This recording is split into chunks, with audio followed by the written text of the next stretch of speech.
3 денови по експлозијата, полицијата со солзавец ги спречуваше демонстрантите да стигнат до владата, за која сметаат дека со нејзината неспособност и негрижа ја предизвикала катастрофата на пристаништето во Бејрут. كل شيء طار، كل شيء انفجر، كل شيء ما بقى واعيين، غبنا على الوعي، رجعنا وعينا. كان صوت مش طبيعي. الله لا يوفقنا دنيا ولا آخرة، وحسبي الله ونعم الوكيل فيهم. هذا اللي بدك اياه، كتر خير الله، الحمد لله نحن منيح، بس راح كل شيء، راح البيت وراحت السيارة وراح كل شيء.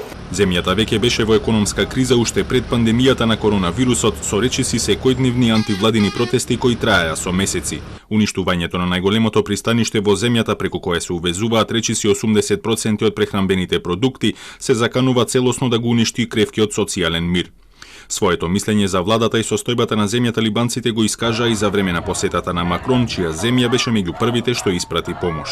People are asking the French and European governments to help Lebanon, not to help the government. The government is not working for the interest of the people. It's obvious.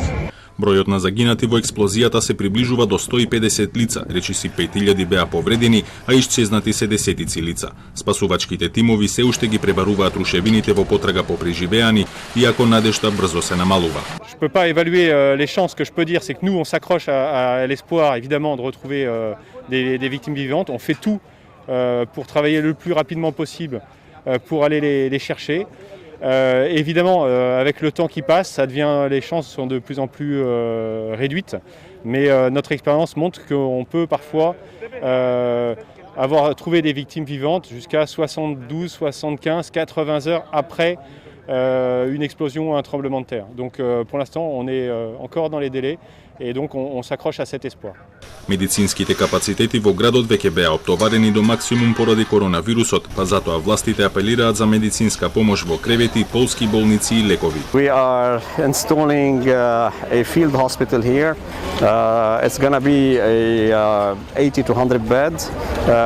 From what I understood, the medical team installing it is going to be here at 12:30. It's going to be with an ICU unit, a medical care unit, some clinics.